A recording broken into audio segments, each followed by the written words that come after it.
Delhi Sultanate and Mughal Empire were foreign rulers, yes, foreign occupiers of India.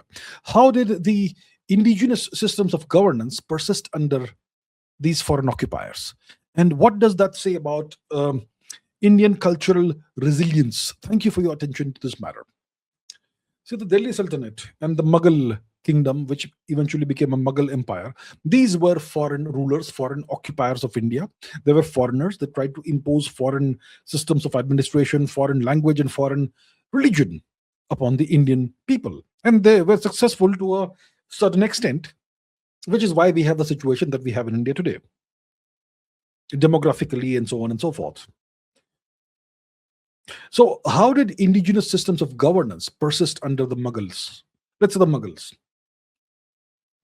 Nothing persisted under the Mughals or the Turks. The first thing they would do is, if they won a victory, they would kill the king, behead the king, and do nasty, nasty, atrocious stuff with the kings, whoever survived in the king's family, in the army, and so on. Typically, yeah. So we know what they did. We'll not discuss that here. And then you have the population that is subjugated, right, by the Mughals, by the Turks. What happens to them? Did some kind of indigenous system of governance, was that continued? Nothing. Nothing. They brought in foreign systems of governance. They brought in, administration in foreign languages. First Chagatai Turkic, then eventually Persian. Right? So the entire system of governance was changed.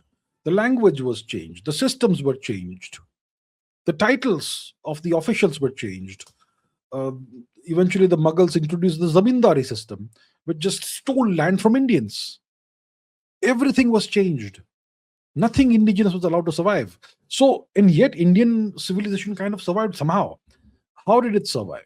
So the Mughals and the Turks, what they did was they even destroyed all the temples, the major temples. So the Indian education system was destroyed. The universities were destroyed. The libraries were burned down.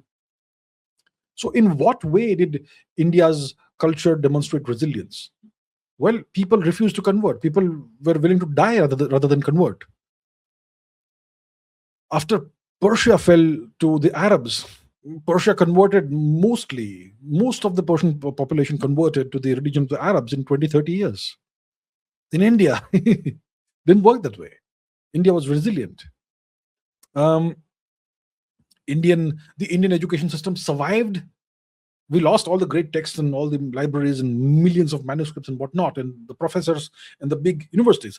But at the lowest levels, at the village and town levels, those little temples that survived, they continued the Guru Shishya Parampara and the old education system to some extent, at least, like primary level education.